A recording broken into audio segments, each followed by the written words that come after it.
Imagine um céu estrelado. Agora imagine esse céu explodindo. Gritos de vingança, amantes sendo devorados por leões, mulheres transformadas em árvores, e um homem que virou Deus depois de ser despedaçado por titãs famintos. Não, isso não é um episódio de Game of Thrones. É só terça-feira no Olimpo. Hoje, você vai conhecer os deuses como ninguém ousou contar. Sem censura, sem véus mitológicos. Só caos, poder e paixões doentias. Prepare-se para mergulhar num mundo onde a eternidade não impediu ninguém de fazer besteira. Muito pelo contrário. Aqui, deuses sangram. E fazem sangrar. Antes de começarmos, aproveita para se inscrever no canal e ajudar essa história a alcançar mais ouvidos insones pelo mundo. Deixa seu like, acende uma vela imaginária e escreve nos comentários de onde você está ouvindo esta história. Se for debaixo das cobertas ou no escuro do fone de ouvido, melhor ainda, porque hoje o Olimpo vai te chamar pelo nome. Ele caiu no mar como um trovão seco. O corpo dilacerado, os olhos virados, o silêncio partido apenas pelo som grotesco de um corte. Um único corte, feito por um filho que não aguentava mais ser filho. Da espuma misturada com sangue, nasceu uma deusa. Mas não era uma virgem celestial. Era Afrodite. E ela não pediu licença para chegar. Ela surgiu nua, linda e ensanguentada. E o que ninguém te contou é que o amor, na Grécia, nasceu de uma castração. Sim, o amor veio depois que um testículo divino flutuou no oceano. Você ainda quer romance? Porque aqui a paixão é uma guerra com perfume. Muito antes de Zeus sentar no trono, o poder pertencia a Urano, o céu. Ele era o marido da terra, literalmente. Gaia, a criadora. Mas Urano odiava os próprios filhos. Trancava todos nas profundezas da terra. Como quem empurra segredos para debaixo do tapete, com gritos e tudo. Gaia, cansada de gerar monstros e vê-los presos no porão cósmico, teve uma ideia. Pegou uma foice, entregou ao seu filho Cronos e disse: corte. Corte o poder. Corte o ciclo. Corte o pai. Cronos fez o que toda criança traumatizada sonha em fazer. Acabou com o pai. Decepou o membro do deus e lançou ao mar. A mitologia grega começa, portanto, com uma mutilação, não com um nascimento. E é disso que ninguém fala quando citam o esplendor da civilização ocidental. A base do mundo grego não é lógica, é vingança. E Afrodite foi o primeiro fruto dessa revolta. Mas quem era Cronos? Um herói? Um libertador? Na verdade, só mais um ditador com boa propaganda. Ele subiu ao trono com sangue nos olhos e medo no coração. Porque quando você derruba o pai, você passa a vida inteira olhando por cima do ombro. Especialmente se seus filhos prometem ser ainda piores que você.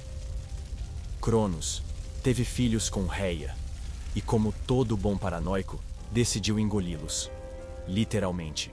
Zeus, Hera, Hades, Poseidon, Héstia, tudo virou lanche de Deus. Até que Reia se cansou. Escondeu Zeus e deu uma pedra no lugar. Foi o começo do fim. Quando Zeus cresceu, forçou o pai a vomitar os irmãos. E começou a guerra mais épica da mitologia. A titanomaquia. Filhos contra pais.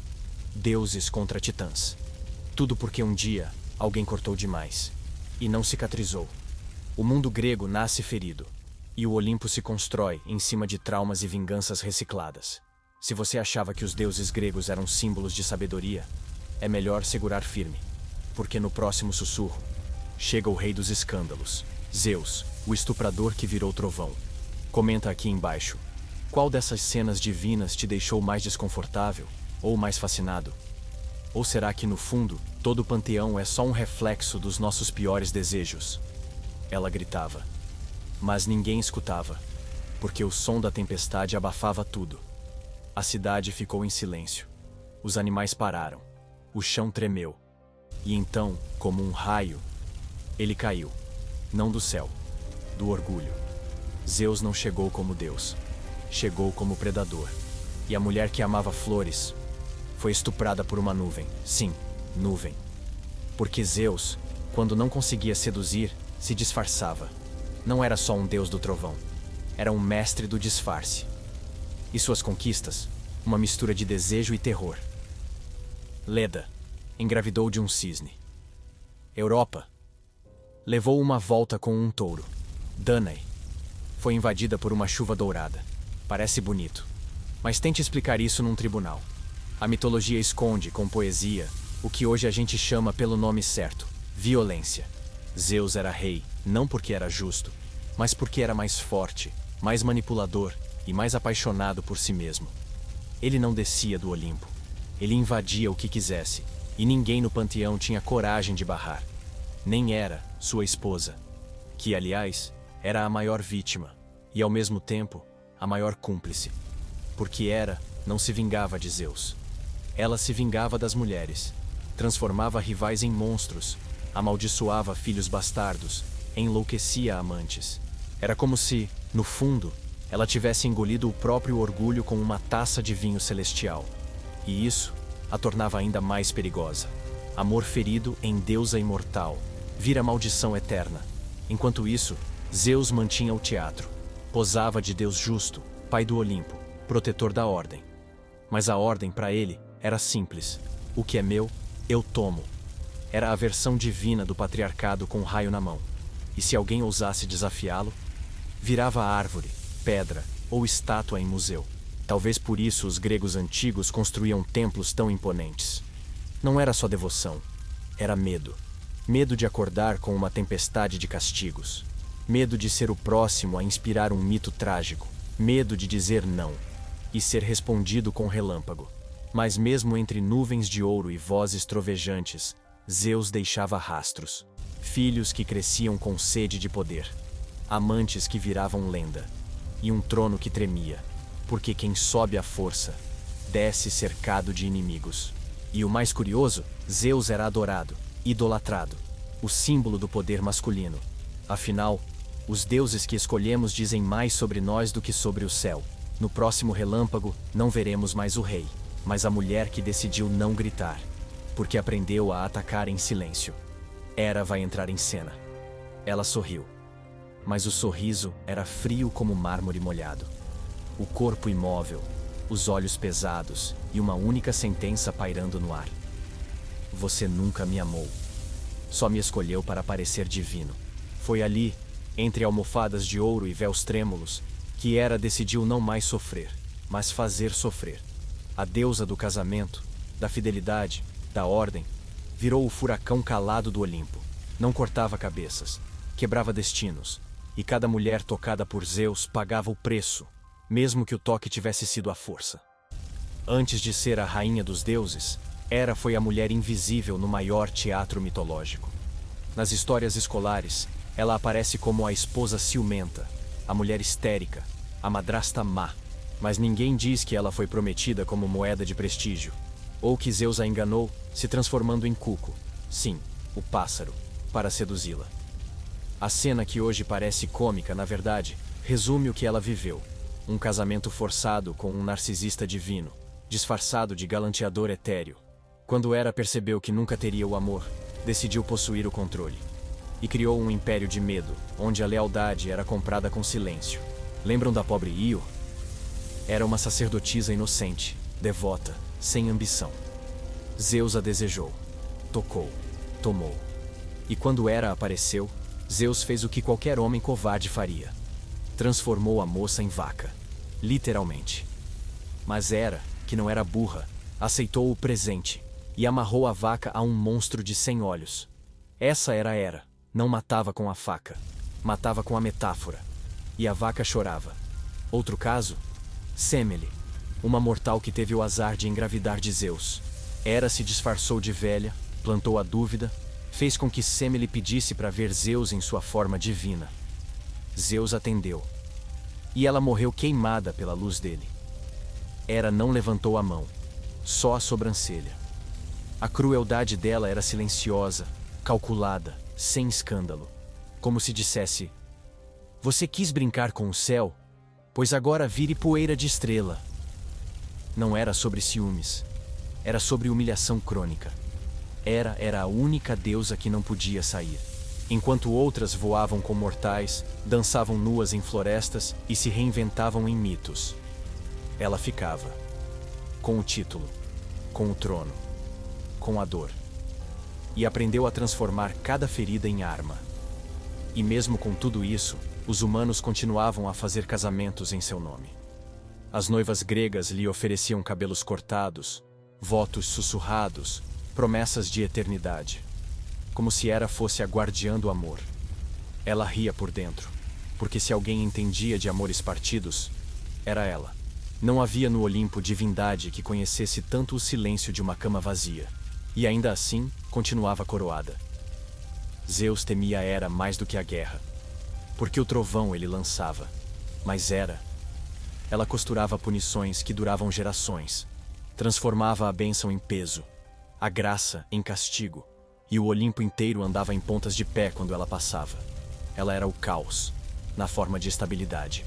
Se hoje você olha para o céu e vê nuvens se movendo lentamente, talvez seja Hera, rondando memórias que se recusam a morrer. Ela não grita, mas sussurra. Não mata, mas condena. Não precisa vencer, porque o medo já venceu por ela. E enquanto ela observa de longe, outro deus começa a emergir. Um rei do submundo, um sequestrador, com flores nas mãos. Ela desapareceu no campo. Ninguém viu. Ninguém ouviu. Só restou o grito abafado entre flores despedaçadas e uma pegada no chão. Funda, profunda, como se o solo tivesse engolido alguém. Foi ali que Perséfone sumiu. E foi ali também que Hades, o deus do submundo, decidiu que estava apaixonado. Não pediu permissão. Não fez promessas. Apenas abriu a terra. E tomou. O amor para ele sempre foi um rapto bem ensaiado. E o inferno grego começou com um buquê. Hades nunca foi o vilão que os filmes venderam. Era o irmão quieto, o excluído da festa, o que não tinha palácio entre as nuvens. Enquanto Zeus conquistava tronos e Poseidon se achava o dono das ondas, Hades ficava embaixo, cercado de mortos, com o silêncio como único consolo. Mas quando viu Perséfone, filha de Deméter, florescendo entre as estações, sentiu algo estranho. Não era paixão, era necessidade.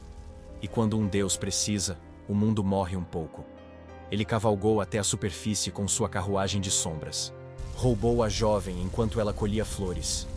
E levou-a direto para os salões de pedra, onde rios choravam eternamente. Lá, ofereceu-lhe um trono. Mas ela não pediu um trono. Pediu sua liberdade. E ele não entendeu. Porque deuses gregos não compreendiam a diferença entre amar e possuir. Deméter, a mãe, enlouqueceu. Fez as colheitas secarem, amaldiçoou o clima, paralisou os ciclos. O mundo entrou em colapso. Não havia mais pão, nem vinho, nem canto. Só fome e desespero. E foi só então que Zeus, sempre ele, interveio. A negociação foi feita como num divórcio forçado. Metade do tempo com a mãe, metade com o marido. Mas antes que Perséfone saísse, Hades ofereceu romã, a fruta vermelha, o símbolo da prisão sutil. Ela comeu. Só 3 sementes. Mas o suficiente para ficar eternamente ligada ao mundo dos mortos. Foi assim que nasceu o mito do inverno. E uma mulher virou estação. Perséfone nunca mais foi a mesma. Nem pura, nem prisioneira. Virou deusa por obrigação. Rainha por contrato. Com o tempo, aprendeu a governar. Fez pactos com sombras, sussurrou com espectros. E entre as pedras frias do submundo, aprendeu a amar o cativeiro. Ou pelo menos, a sobreviver nele. Hades, por sua vez, mantinha a compostura. Não traía, não gritava, não exibia poder. Mas o controle estava nos detalhes. Nos acordos secretos, nas leis que regiam os mortos, nas portas que se fechavam sem barulho. Ele era o carcereiro educado, o inferno com boas maneiras. E todos tinham medo, porque ele não precisava ameaçar. Se há algo que Hades nos ensina, é que o terror pode ser calmo. Que nem todo Deus grita. Alguns apenas observam, enquanto você se entrega. E quando você menos percebe, já não quer mais sair. Porque o submundo tem esse dom. Ele sussurra conforto na sua solidão. E quando você se apaixona por ele, é porque já está morto por dentro. Mas enquanto os mortos se acomodavam no colo de Hades, Um outro deus caminhava entre os vivos. Com vinho nos lábios, loucura nos olhos e um séquito de mulheres nuas dançando ao luar. Ele não queria poder, queria caos. O nome dele era Dionísio. Ele apareceu entre vinhedos queimados, coroado com folhas secas e olhos brilhando em delírio. A mulher que o viu primeiro achou que era só um andarilho bêbado, mas logo percebeu que não era homem. Era festa em forma de carne. E quando ele estendeu a mão, todos esqueceram quem eram. Ninguém sabia de onde ele vinha, ou o que exatamente queria. Só sabiam que onde Dionísio passava, o desejo virava febre, a razão fugia, e a cidade, por mais austera, se entregava ao colapso. Ele não derrubava impérios. Ele fazia os próprios imperadores dançarem nus sobre brasas. Dionísio não nasceu para governar, mas para libertar. Era filho de Zeus com uma mortal, claro. E a mãe morreu só de ver o pai em sua forma divina. Sim, ele causava esse tipo de tragédia antes mesmo de nascer. Foi costurado na coxa de Zeus, carregado até a última gota de gestação. E renasceu, um deus que morria e voltava. Um mito que ninguém controlava. Era homem, era mulher, era fauno, era riso, era lágrima. Era tudo o que o Olimpo escondia debaixo do tapete. Onde Dionísio chegava, a lógica saía pela porta dos fundos. O vinho corria como sangue de cordeiro em ritual. Homens respeitáveis rasgavam suas vestes. Mulheres recatadas deixavam os cabelos soltos e dançavam com as vestes manchadas de uva e pecado. Sacerdotes gritavam, filósofos tremiam. E o povo esquecia a fome, os impostos, os reis e a própria identidade. Porque Dionísio oferecia a única coisa que os outros deuses jamais dariam: esquecimento. Mas o esquecimento não vinha de graça. Era doce, sim, como o primeiro gole de vinho ao pôr do sol. Mas, logo depois, vinha o gosto metálico da ruína. Cidades inteiras se rendiam às bacanais, e dias depois, acordavam em meio a corpos, incêndios e confissões que jamais poderiam ser desfeitas. Dionísio não era o deus do prazer. Era o deus do excesso, do prazer que mata, da liberdade que corrói, da alegria que enlouquece. E todos sabiam, mas ninguém queria parar. As bacantes, mulheres selvagens, possuídas, enlouquecidas, eram sua comitiva. Elas não pediam licença, rasgavam carne de animais e às vezes de homens. Cantavam canções que faziam árvores tremerem. E no meio delas, Dionísio dançava. Nem rei, nem servo. Só um corpo em êxtase. E à noite, quando encontrava esse cortejo, decidia nunca mais amanhecer. Mas nem todos aceitavam sua existência. Os reis que tentaram bani-lo enlouqueceram. Pênteos, por exemplo, achou que podia espioná-lo. Vestiu-se de mulher para entrar em um dos cultos. Foi despedaçado pelas próprias tias, em transe. Nem perceberam que matavam alguém de sangue real. Quando voltaram à razão, seus olhos já tinham visto demais. Dionísio não precisou levantar a mão, só soprou o delírio. E mesmo entre tantos escândalos, ele era celebrado. Porque Dionísio era o deus que compreendia a dor do riso, o prazer do fim, a beleza da ruína. Ele sabia que o humano não quer só segurança, quer a vertigem, quer esquecer-se de si por algumas horas, quer dançar, suar, gritar, perder a identidade e chamar isso de milagre. E ele oferecia isso, em cálices cheios até a borda. Mas havia uma razão mais sombria para seu poder. Dionísio era também deus da morte simbólica, do ego que desmorona, das fronteiras que se dissolvem entre civilizado e selvagem. Era o delírio que nos leva ao limite, e depois atravessa. Ele nos mostrava que não existe prazer sem risco, nem vida sem desequilíbrio. E por isso, era amado e temido em igual medida. E mesmo com tudo isso, o Olimpo aceitava sua presença. Talvez porque sabiam que, no fundo, ele dizia a verdade que ninguém queria encarar. Zeus governava o céu, Hades o submundo. Mas Dionísio governava os corações cansados, os desesperados, os solitários, os que riam alto para não chorar. Ele era o consolo dos envergonhados e o riso que escondia o abismo. Mas no meio de tanta loucura e vinho derramado, uma figura surgia com a serenidade de uma faca. Linda demais, impossível demais, e tão perigosa quanto qualquer tempestade. Afrodite estava prestes a entrar em cena. E onde Dionísio causava vertigem, ela causava rendição. O homem foi encontrado morto, nu, com um sorriso no rosto e pétalas de rosa espalhadas sobre o peito. Não havia sinal de luta, nenhuma arma, nenhuma testemunha. Só o cheiro insistente de perfume e um nome escrito com sangue seco nas paredes: Afrodite. Ela não usava espada, nem raio, nem maldição explícita. Ela só entrava, e ninguém saía igual. Seu poder não era o domínio, era o desejo. E quem desejava já estava perdido. Porque o amor, na Grécia Antiga, não salvava, ele destruía. Afrodite nasceu da espuma do mar, formada a partir do esperma de um deus mutilado. Desde o primeiro instante, seu corpo foi um protesto contra a lógica. Ela não veio de um ventre, veio do trauma. Foi parida por uma violência, e por isso carregava no olhar uma espécie de vingança poética contra a ordem. Ela não fazia promessas de fidelidade, de paz ou de equilíbrio, ela oferecia beleza, e depois cobrava caro por isso. Todos queriam Afrodite, deuses mortais, heróis, generais, poetas. Mas o querer, no mundo dela, era só o começo da ruína, porque ninguém possuía a deusa. Ela era livre, brutalmente livre. E como tudo que é livre, causava desconforto. Os homens enlouqueciam, duelavam, traíam os próprios reinos. E depois a culpavam, como se ela tivesse pedido para ser desejada. Afrodite casou-se com Hefesto, o deus ferreiro, deformado, solitário, engenhoso. Mas o casamento era só um disfarce para os mitos que ela queria tecer. Enquanto ele construía armaduras, ela costurava traições. Amou Ares, o deus da guerra, com um ardor quase infantil. Teve filhos, amantes, aliados. Cada nome que cruzava seus lábios se tornava lenda ou desgraça.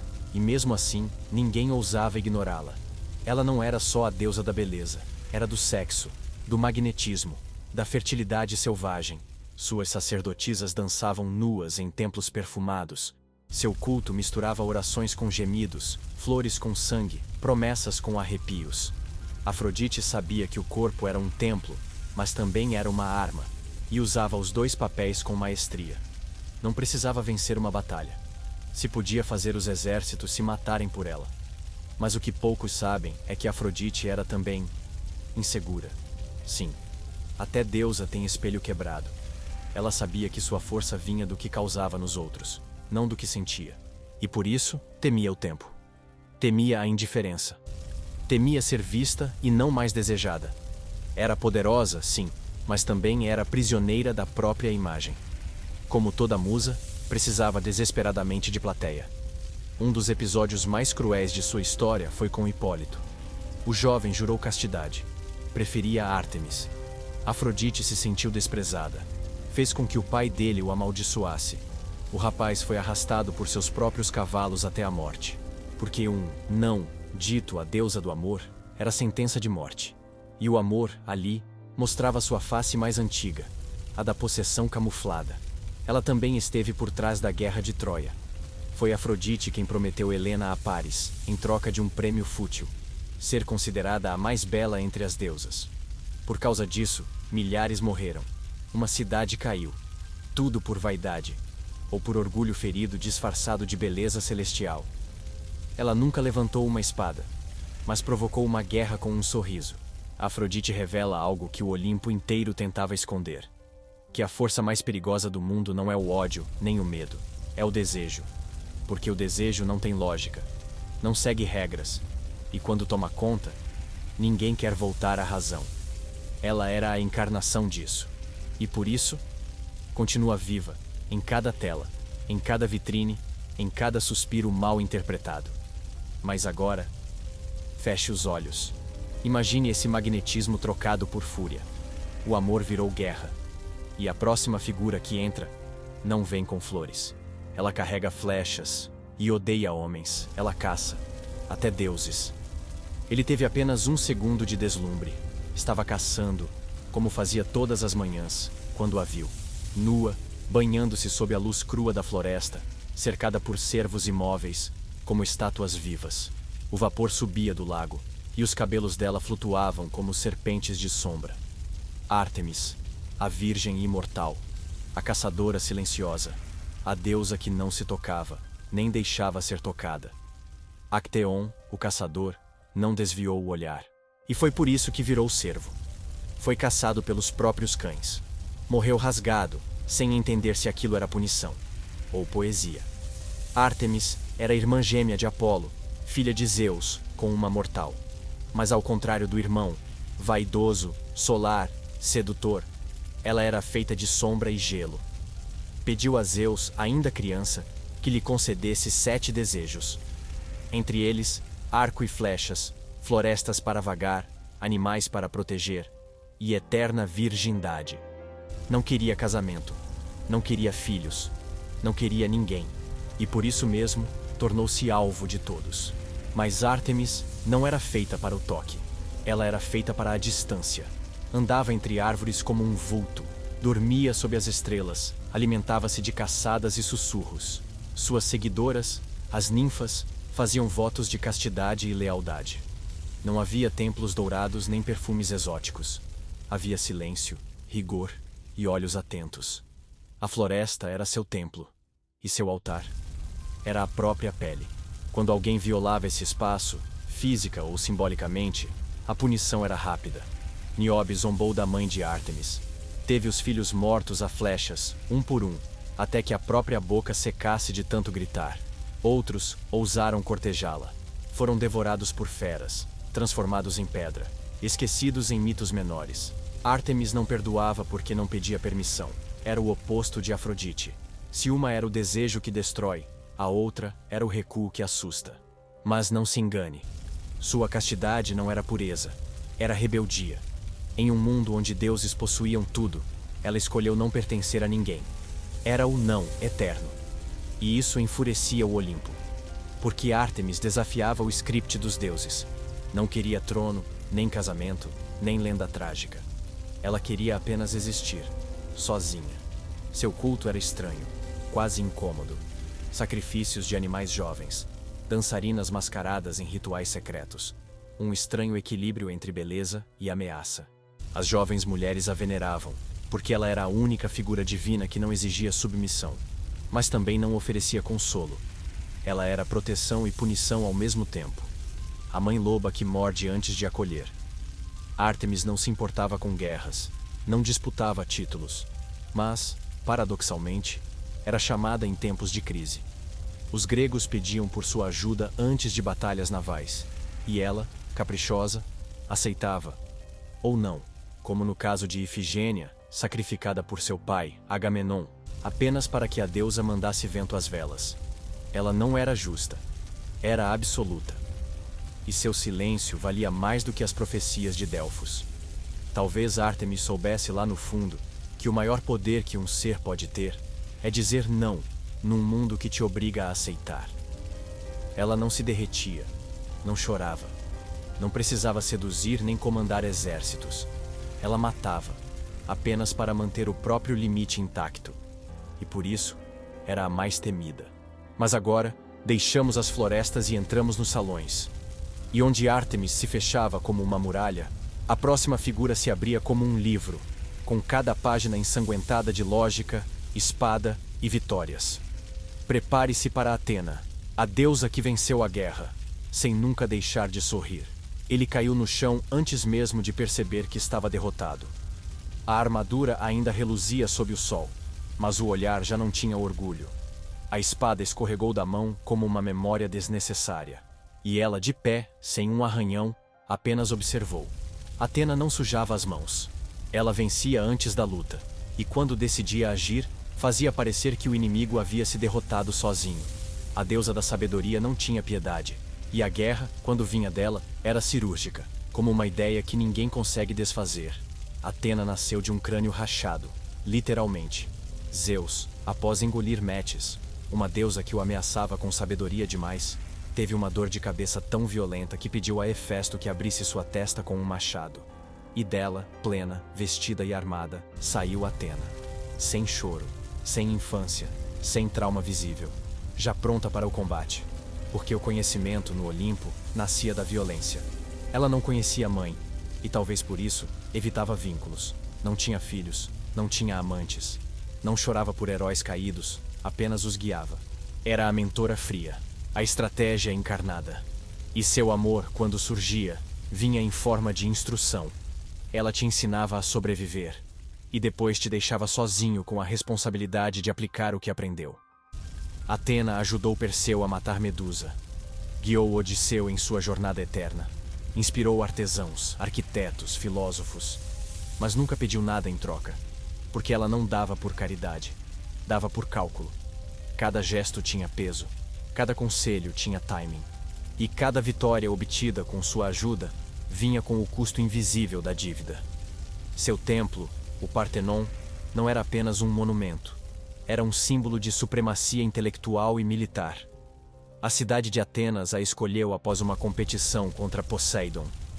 Ele ofereceu um cavalo, ela, uma oliveira, e venceu. Porque Atenas sabia que a guerra termina, mas a agricultura fica. Ela não prometia glória rápida, prometia domínio duradouro. E os mortais preferiram a inteligência ao impulso. Mas mesmo entre tanta admiração, ela carregava um lado sombrio. Foi responsável pela ruína de Aracne, uma tecelã talentosa que ousou desafiá-la. Atena perdeu a paciência. Transformou a moça em aranha. E assim nascia a maldição da comparação eterna. A deusa não perdoava a arrogância, porque ela era a única que podia ser arrogante sem ser punida. Afinal, quem questionaria a razão? Seu emblema era a coruja, o animal que enxerga no escuro, mas também um símbolo de distância, de frieza, de observação inabalável. Atena não era feita de paixão, era feita de silêncio tenso. Era a professora que nunca sorri, mas que você respeita mesmo assim. Ela não precisava mandar, porque todo mundo já fazia o que ela previa. E, no entanto, sua sabedoria não era neutra. Ela servia interesses, tomava lados, e às vezes manipulava sem que ninguém percebesse. Porque no mundo dos deuses, até a razão pode virar veneno. E a justiça pode ser só uma espada mais bem afiada. Se Afrodite usava o corpo e Ártemis usava a distância, Atena usava a mente. E era isso que a tornava tão perigosa. Porque quando você acha que está vencendo, é porque já entrou exatamente onde ela queria. Mas agora, deixemos as táticas e a lógica de lado. Porque o próximo Deus não quer te entender. Ele quer te enganar. Ele nasce com um sorriso torto e vence com palavras em vez de espadas. Hermes está chegando, e ele já roubou sua atenção. Quando encontraram o rebanho, já era tarde demais. As marcas no chão haviam sido apagadas, as pegadas andavam para trás, e o dono dos bois estava com cara de quem foi feito de idiota. Apolo, o belo, o solar, o invencível, havia sido enganado por um recém-nascido. Sim, Hermes tinha apenas um dia de vida quando cometeu seu primeiro roubo. E não foi um deslize, foi um experimento. Um teste para saber até onde a mentira poderia ir se fosse bem contada. Resultado, os bois sumiram, o roubo foi perdoado e ele ganhou um cargo divino. Mensageiro dos deuses e futuro CEO da malandragem mitológica. Hermes não era como os outros deuses. Não tinha trono, não tinha palácio, nem comandava tempestades ou paixões. Ele comandava o que ninguém controlava: a transição entre a vida e a morte, entre a verdade e a mentira, entre um bom argumento e uma armadilha. Era o patrono dos viajantes, dos ladrões, dos comerciantes, dos sonhadores e de qualquer um que soubesse improvisar quando o plano dava errado. Vestia-se com túnica leve, sandálias aladas e um capacete que o tornava invisível. Mas a invisibilidade não era a única coisa que o definia. Era o brilho no olhar, o sorriso lateral, a fala rápida demais para ser processada, mas lenta o suficiente para parecer confiável. Hermes era aquele amigo que sempre tem uma solução, e você só descobre que se ferrou depois que já sorriu e apertou a mão dele. Era o arquétipo do vendedor que te convence a comprar o que você nem sabia que queria. Ele conduzia as almas até o submundo, mas não se apegava a elas. Era um guia, não um juiz. Não oferecia consolo, nem promessas, só o caminho. Hermes te mostrava a estrada com uma lanterna que também podia ser uma isca. E você seguia, feliz, até descobrir que o mapa tinha pegadinhas. Mas nesse ponto, ele já estava em outro lugar. Apesar de todos os seus truques, era amado. Porque não era cruel, era necessário. No meio de um Olimpo rígido, trágico e cheio de vaidades, Hermes era leve. Era a válvula de escape, o alívio cômico. Mas como todo alívio, vinha com vício. E os deuses sabiam que precisavam dele, mesmo que nunca confiassem totalmente. Hermes era o único que podia transitar entre todos os mundos. Céu, terra, inferno. Reinos dos mortais, reinos dos deuses. Era a ponte entre extremos. E por isso mesmo, era o mais perigoso. Não porque destruía, mas porque unia o que nunca deveria se encontrar. Era o fio invisível que conectava opostos, e o primeiro a desaparecer quando a coisa ficava feia. Em tempos de guerra, ele não era o herói. Em tempos de paz, não era o símbolo. Mas em ambos os casos, era o que carregava as mensagens. E como todo bom mensageiro, às vezes mentia para sobreviver. Porque nem toda informação pode ser dita com honestidade. E nem todo Deus quer saber a verdade inteira. Hermes sabia disso. E ganhava tempo com palavras enquanto todos buscavam certezas. Até os romanos o adotaram, sob o nome de Mercúrio. Virou planeta, virou marca, virou arquétipo. Mas sua essência sempre foi a mesma. A do intermediário que não pertence a lugar algum, mas é essencial em todos. Hoje, o encontramos nas entrelinhas dos contratos, nos sorrisos dos políticos, nos atalhos que parecem fáceis demais para ser verdade. Spoiler, são armadilhas. E ele ainda ri disso. Hermes não queria ser adorado. Queria circular.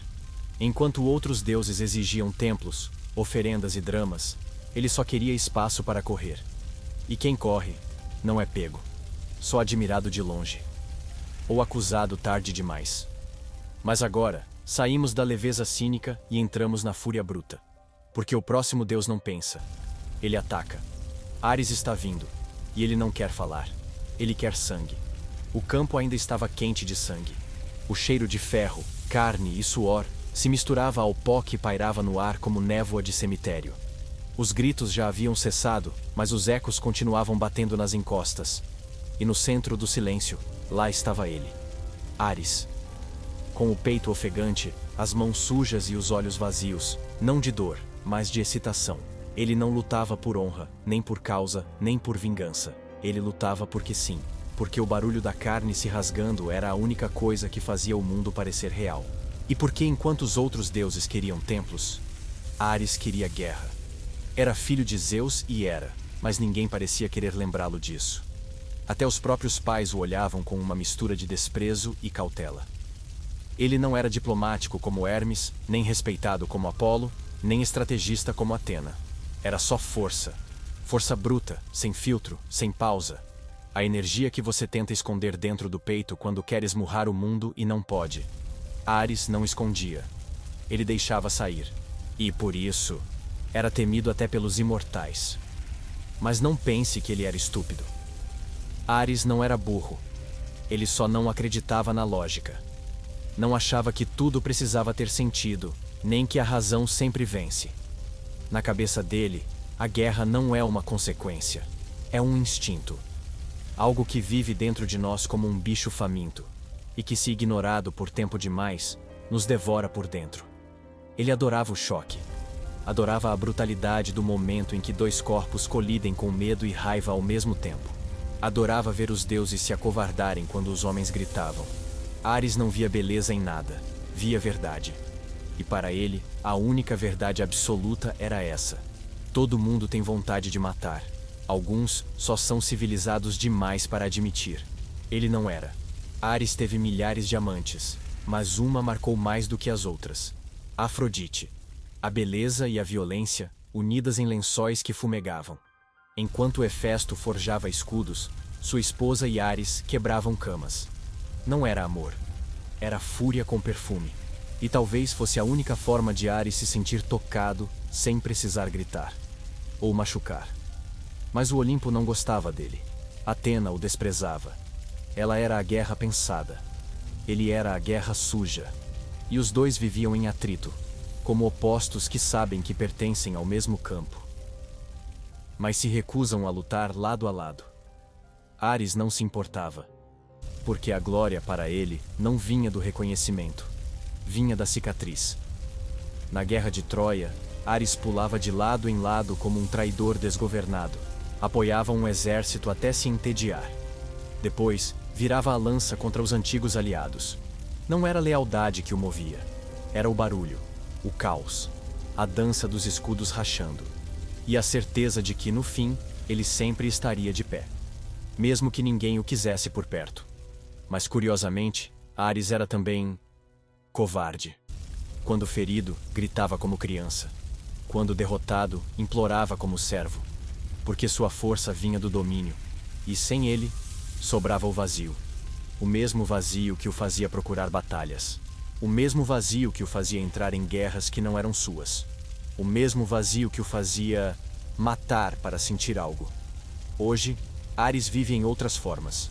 Nos gritos de trânsito, nos tapas na mesa, nas brigas em comentários de internet, nos gritos sufocados de quem aguenta demais e explode por qualquer coisa. Ele está em todo lugar onde o controle é perdido, onde a razão falha, onde o instinto ganha. Mas agora é hora de sair do campo de batalha, porque a próxima presença é pura luz. Música, beleza, profecia. Um Deus que parecia perfeito demais para ser real, e por isso escondia sombras atrás do brilho. Apolo está chegando, e ele canta, enquanto te julga. Ela correu até não aguentar mais. Os pés descalços sangravam, o peito arfava, as folhas arranhavam seus ombros como mãos desesperadas. Atrás dela vinha ele, calmo, sorrindo, sem pressa. Apolo, o deus da música, da luz, da poesia e do assédio. Dáfne não queria amor, queria paz, mas Apolo, ofendido por ter sido rejeitado, a perseguiu como quem persegue um prêmio. E quando ela implorou aos deuses para desaparecer, foi atendida. Transformou-se em loureiro. E Apolo, emocionado, coroou a si mesmo com seus galhos. A vítima virou ornamento. Apolo era o deus do sol, mas também era o mestre da vaidade. Filho de Zeus com Leto, nasceu em meio ao exílio, odiado por Hera desde o ventre. Ainda bebê, matou uma serpente gigante, Piton, e reivindicou seu lugar em Delfos, o centro do mundo. Ali, fundou o oráculo mais famoso da antiguidade. E desde então, sua palavra passou a guiar reis, prever guerras, decidir destinos. Mas suas profecias vinham com veneno, porque Apolo não apenas dizia a verdade, ele a manipulava. Dizia-se civilizado, mas era vingativo, belíssimo, mas cruel. Encantava com lira e voz suave, mas bastava um não para se tornar tempestade, como com Cassandra, a princesa que recebeu dele o dom da profecia. Quando ela recusou seus avanços, Apolo a amaldiçoou. Ela veria o futuro, mas ninguém acreditaria nela. Condenou-a à lucidez inútil. E ainda se considerava justo. Com Marpessa, com Coronis, com Sibila, o padrão se repetia. Ele oferecia dons como iscas, e quando era rejeitado, retirava tudo, ou transformava a dádiva em maldição. Apolo queria ser amado, mas só aceitava ser amado sob seus termos. E isso fazia dele não um deus da luz, mas da iluminação seletiva, aquela que mostra o que convém e cega o resto. Apesar disso, era adorado. Tinha templos em todos os cantos da Grécia. Era o patrono das artes, da medicina, da ordem, a personificação do bom moço. Mas seus inimigos sabiam a verdade. Apolo não suportava falhar, e sua busca por perfeição era uma forma refinada de dominação. Porque controlar a estética é também controlar o desejo. Foi dele o filho mais famoso, Asclépio, deus da cura. Mas quando o menino ultrapassou os limites da medicina e tentou reviver os mortos, Apolo não o protegeu. Deixou Zeus fulminá-lo. Depois, se arrependeu. Matou os ciclopes que forjaram o raio. Foi punido e condenado a servir mortais como simples pastor. Por um ano inteiro, o deus teve que aprender a calar e obedecer. Mas ele nunca esqueceu. Guardava mágoas como se fossem partituras. Suas canções tinham sempre uma nota amarga escondida. E mesmo quando sorria, seus olhos denunciavam. Ele ainda se lembrava do não que você disse 10 anos atrás. Apolo não esquecia. Só aguardava o momento certo de te mostrar que a luz pode queimar. e que o sol, por mais belo que seja, também causa câncer. E no fim, Apolo representa a armadilha da perfeição. Ele brilha, sim, mas exige que você aceite o brilho mesmo quando te cega. Ele canta, sim, mas exige que você aplauda ou sofra.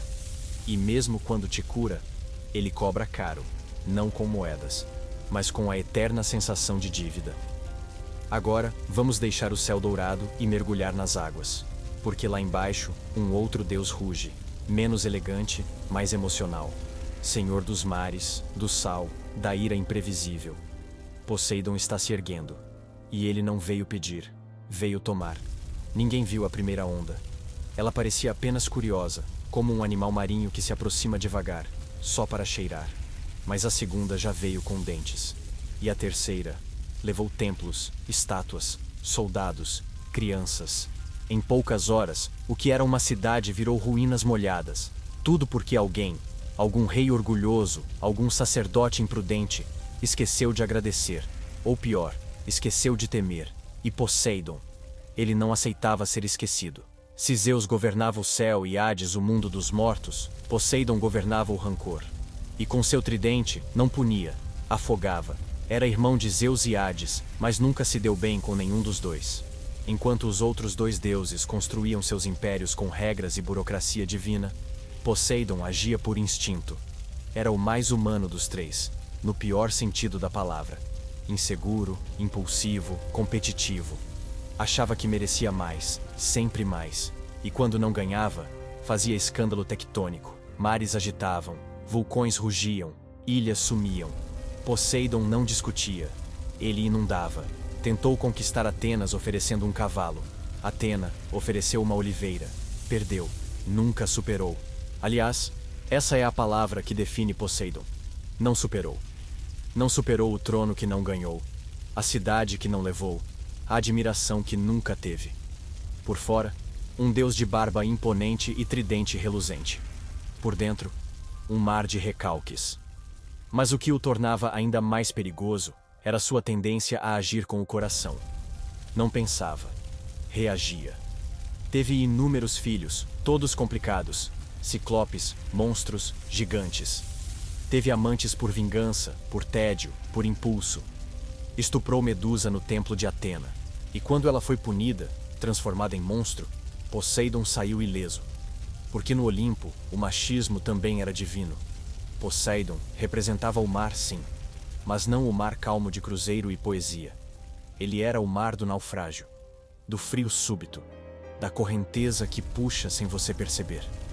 Era o oceano que se vinga, que guarda segredos, navios perdidos e cidades inteiras soterradas, e que sempre cobra aquilo que um dia lhe foi tirado. Mesmo assim, era cultuado em portos, ilhas e vilarejos pesqueiros. Porque quem vive da água aprende cedo a bajular a tempestade. Sacrificavam-se bois, erguia-se sal nas mãos, cantavam-se hinos, mas tudo com medo. Não havia amor por Poseidon, havia receio. E essa era sua moeda de troca, o pânico disfarçado de devoção. Na guerra de Troia, apoiou os gregos. Mas depois, perseguiu Odisseu por 10 anos, só porque o herói cegou seu filho, o ciclope Polifemo. Sim, ele era esse tipo de pai, ausente até alguém machucar o filho. Aí aparecia, não para consolar, mas para destruir o culpado. Transformou o mar de Odisseu num inferno flutuante. Fez com que o herói desejasse a morte dezenas de vezes, e tudo por um olho. Mas para Poseidon, era questão de honra. E honra, para ele, sempre vinha com destruição em larga escala. Ele é o tipo de Deus que você vê nas reportagens de tragédia natural. Está no vendaval que muda a rota de um cruzeiro, no maremoto que aparece sem aviso, na sensação de que o mundo ficou bravo com você. Mas você não sabe por quê. Ele está no grito das baleias e no silêncio das profundezas. Ele está esperando você esquecer de temê-lo de novo. E quando isso acontece, ele volta. Mas depois da água vem o tempo. E o tempo, esse sim, é imbatível. O próximo Deus não tem um trono.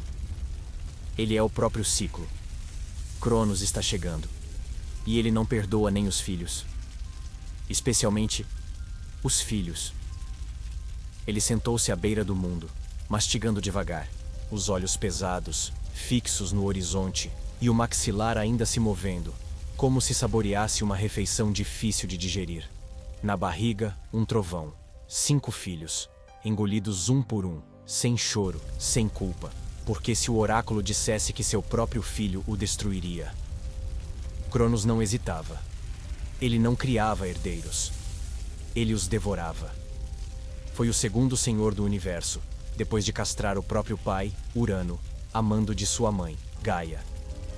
E por um tempo, pareceu que ele seria diferente, mais justo, menos tirano. Mas o poder, esse veneno com gosto de eternidade, começou a mudar Cronos por dentro. Passou a ver ameaças onde havia crianças. E onde havia berço, ele via trono. O tempo, dizem, é sábio. Mas Cronos não era o tempo como o conhecemos. Ele era o tempo que corrói, que não cura, que te observa morrer, e ainda assim sente inveja da sua juventude. Com Reia, teve Héstia, Deméter, Hera, Hades e Poseidon. Cada nascimento era um momento de esperança, seguido de um ato de horror. Ela paria. Ele abria a boca, e o choro virava silêncio. Não havia cerimônia, nem arrependimento. Apenas a necessidade de manter o futuro preso dentro de si. Cronos não queria ser destronado, mas ironicamente, sua paranoia criou o próprio destronador. Reia, cansada do massacre, escondeu o 6º filho, Zeus, e enrolou uma pedra em panos, entregando ao marido. Ele engoliu sem notar, porque o medo faz os olhos cegarem. Enquanto isso, Zeus crescia em segredo, longe da loucura. E quando voltou, não pediu diálogo. Fez o pai vomitar os irmãos. E começou a guerra que redefiniria o cosmos. Deuses contra titãs. Filhos contra pais. O velho mundo contra o novo. Cronos lutou como quem já sabe que vai perder, mas se recusa a entregar. Seus golpes vinham com ressentimento, suas palavras com poeira. Ele não queria vencer pela força. Queria congelar o tempo, impedir que o futuro acontecesse. Porque o tempo, o verdadeiro, não mata. Ele desfaz. E Cronos não sabia lidar com o esquecimento. Depois da derrota, foi lançado ao Tártaro, não morto, mas esquecido, exilado no abismo, com outros titãs e memórias que já não importavam. Não havia lamentos, apenas ecos do que foi. Porque todo império antigo, cedo ou tarde, vira ruína. E todo Deus que engole filhos acaba sem ninguém para herdar sua história. Mas Cronos não desapareceu totalmente. Ele ficou preso nas palavras que usamos: crônico, cronograma, cronologia. Ficou nas rugas que aparecem no espelho, no tic-tac que a gente tenta ignorar, na sensação de que estamos sempre atrasados, mesmo quando chegamos cedo. Cronos é o pânico de ficar para trás, o peso dos anos. A certeza de que nada é eterno, nem mesmo os deuses. E o mais cruel, ele sabia que seria esquecido. E talvez por isso tenha devorado seus filhos, para garantir que pelo menos dentro dele, eles nunca escapassem. Mas Zeus escapou, e construiu o Olimpo como se o passado nunca tivesse existido. Só que o passado sempre volta.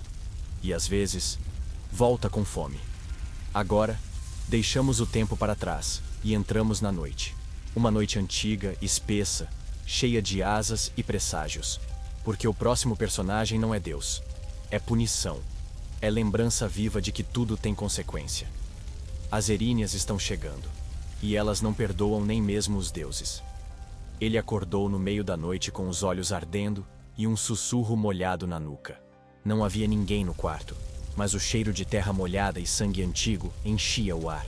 Tentou se levantar, mas sentia o peso de algo invisível sobre o peito. As lamúrias não vinham de fora, vinham de dentro, como se a casa inteira estivesse lembrando o que ele queria esquecer. Era o preço por ter matado a própria mãe. E elas estavam ali para cobrar. As Eríneas não apareciam com foices ou espadas. Elas vinham com memórias. Nascidas do sangue de Urano, o céu mutilado, as Eríneas não eram deusas no sentido olímpico. Eram anteriores. Mais antigas que os deuses, mais íntimas que os pesadelos.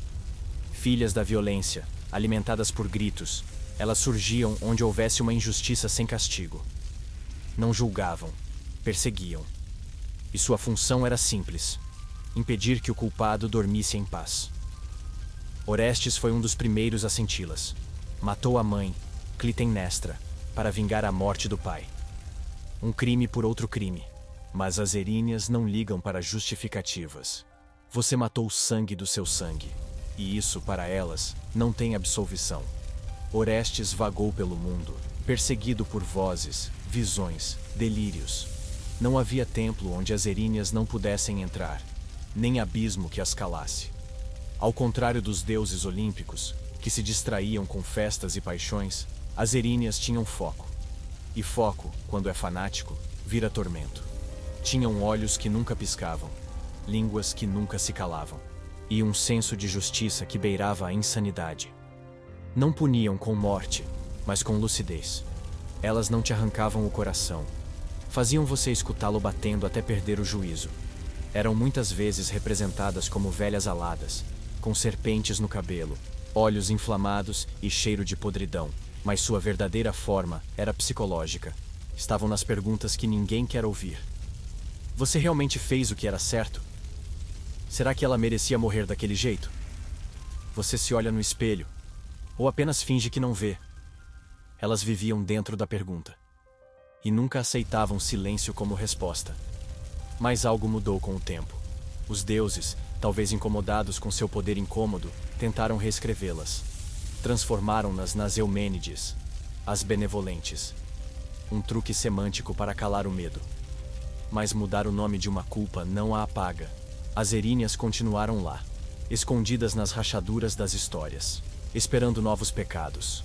Hoje, elas não aparecem com gritos.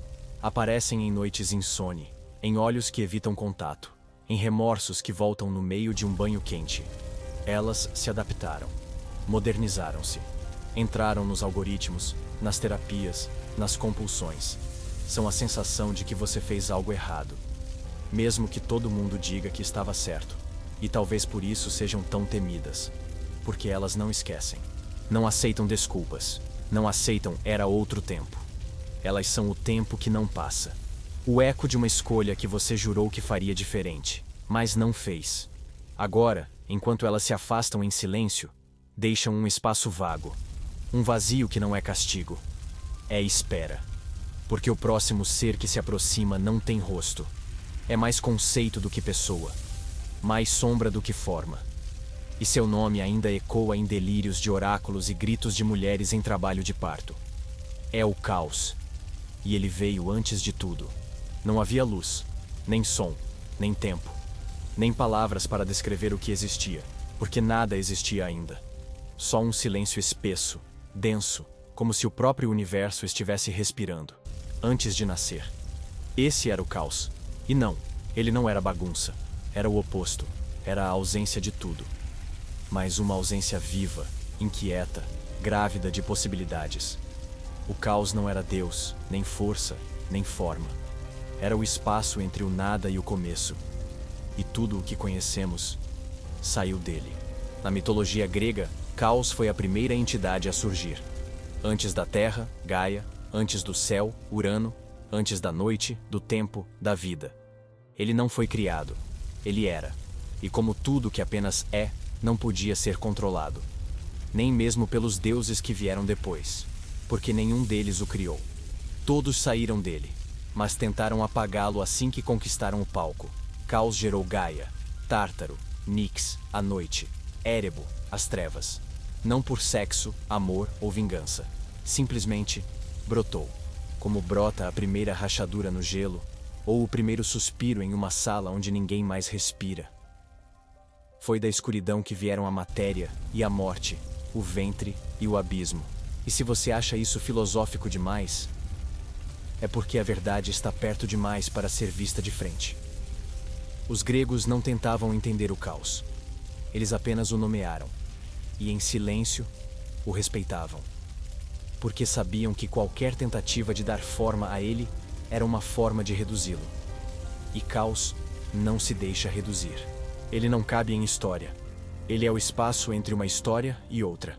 A pausa entre dois mitos. o intervalo onde os deuses cochicham, com medo de que ele ouça. Mas com o tempo, os mitos o deixaram de lado. Era mais fácil adorar Zeus, temer Hades, desejar Afrodite. Caos era incômodo, porque lembrava os deuses de que eles tinham um começo. E lembrar disso, para quem se diz eterno, é desconfortável. Então Caos virou metáfora, virou sinônimo de bagunça. Virou o que os humanos usam para explicar aquilo que não conseguem entender. Mas a verdade é outra. Caos está em todo lugar. No espaço entre os planetas. No espaço entre duas ideias. No espaço entre um erro e o perdão. É onde nascem os pesadelos e os deuses. E quando tudo termina, é para lá que tudo volta. Caos não precisa se vingar, nem aparecer. Porque ele é inevitável. Quando a ordem falha, ele está lá. Quando o tempo falha, ele ri. E quando os deuses brigam, ele observa. Porque ele sabe. Todos voltam para ele. Inclusive quem jurou que nunca nasceu dele. E se você sente às vezes um vazio inexplicável, um silêncio fundo que te puxa quando está sozinho, uma sensação de que nada faz sentido por alguns segundos, é Caos te lembrando que está aí, que sempre esteve e que vai continuar. Quando tudo o resto tiver nome, cor, forma e fim, ele permanecerá. Mas agora que tocamos o princípio, voltemos à superfície. Porque há uma última pergunta que precisa ser feita.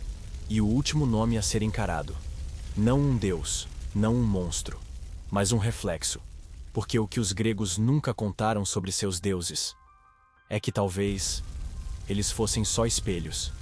Ele acordou no meio da noite, suando, com a sensação de ter caído de um sonho que não lembrava. Mas havia algo ali. Um nome estranho, um rosto antigo, um olhar que não era dele, mas também era. Levantou, olhou no espelho.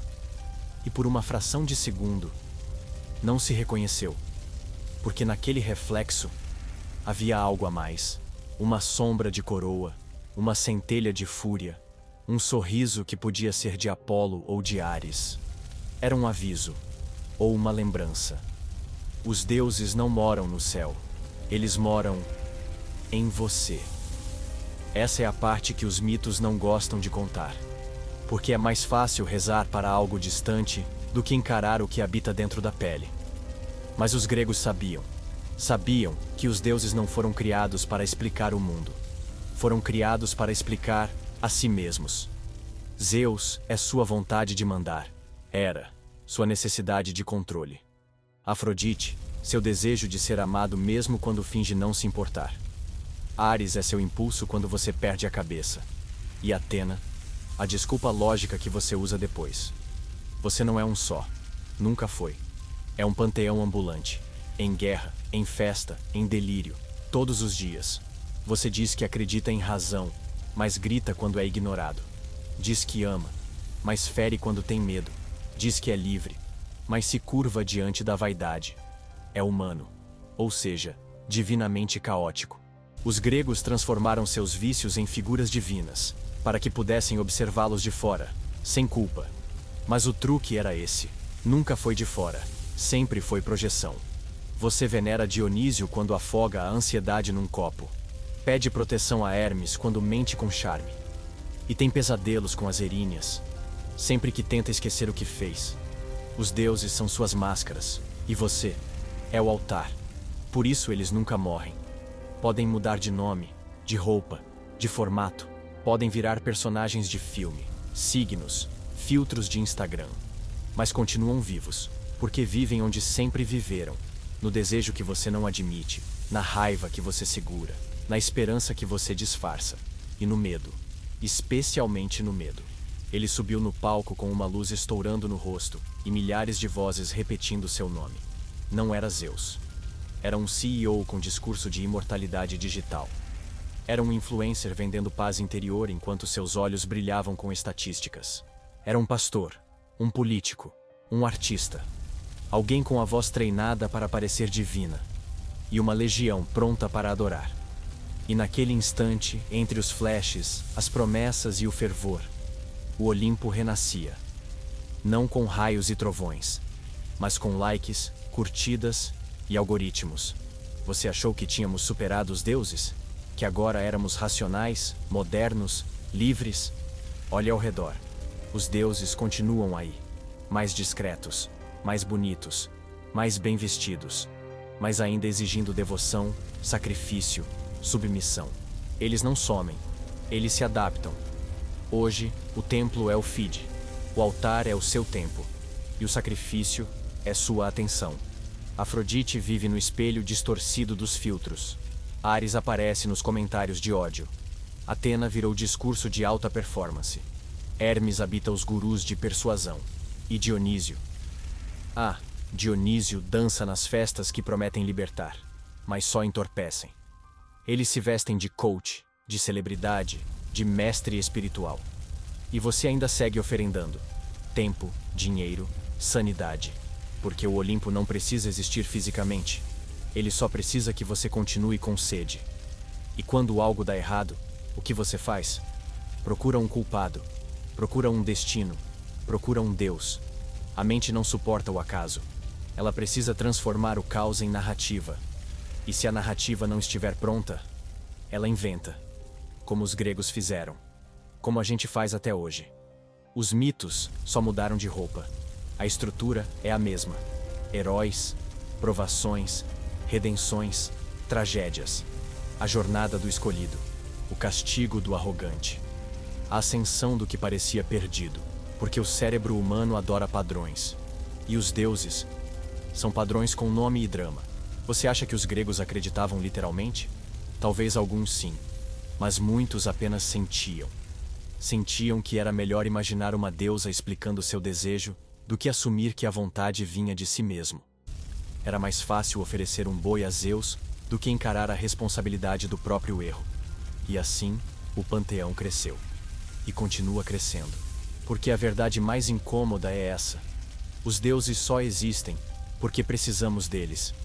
E enquanto precisarmos, eles vão se manter vivos, reencarnando em cada nova obsessão coletiva, em cada novo ídolo, em cada novo ideal impossível. E rindo baixinho, com sotaque grego e cheiro de vinho. Mas agora, chegamos ao fim da subida. E só há uma coisa que resta ser dita. Uma confissão. Ou talvez, uma rendição. Você desligou o vídeo, mas ele continua ecoando. Não nas caixas de som, na parte mais profunda da sua mente. Aquela que finge não ouvir, mas registra tudo. E entre um suspiro e outro, lá está a pergunta que não quer calar. Quem é o seu Deus agora? Quem você acorda pensando? Por quem você aceita se anular? Por que ideia você está se sacrificando mesmo sem perceber? Você pode dizer que é ateu, que não acredita em mitologia, em espiritualidade, em religião. Mas todos acreditam em alguma coisa. Nem que seja no próprio ego, ou na grana, ou no romance ideal, ou naquela imagem de sucesso que você persegue como se fosse o Olimpo em chamas, te esperando com tapete vermelho. Você ainda faz oferendas, só mudou o formato. Entrega seu tempo para a produtividade, seu sono para a performance, seu silêncio para a aprovação alheia, seu desejo para alguma promessa de transcendência embalada como curso online. Tudo isso é culto, tudo isso é adoração, e toda adoração tem um altar. Olhe ao redor. Você está ajoelhado diante de quê? Enquanto isso, os antigos deuses observam. Talvez rindo, talvez com inveja, talvez em silêncio. Porque o que criamos hoje faz o Olimpo parecer brincadeira. Os deuses gregos matavam com raios. A gente se mata com metas. E os tronos agora têm Wi-Fi. Mas talvez ainda haja tempo. Tempo para lembrar que você é feito dos mesmos impulsos deles. Mas também tem escolha. Pode olhar para dentro e conversar com os deuses internos. Não para matá-los, mas para integrá-los. Para parar de viver em guerra consigo mesmo. E começar, finalmente, a reinar em paz. Ou você pode continuar fingindo que é só entretenimento. Que nada disso te afeta. Que os deuses estão mortos. Mas lembre-se, eles só morrem quando você para de alimentá-los. E até lá, eles continuam aqui, dormindo sob sua pele e acordando toda vez que você mente para si mesmo. Comenta aqui embaixo. Qual deus grego ainda vive dentro de você? E por que você ainda não teve coragem de dizer isso em voz alta?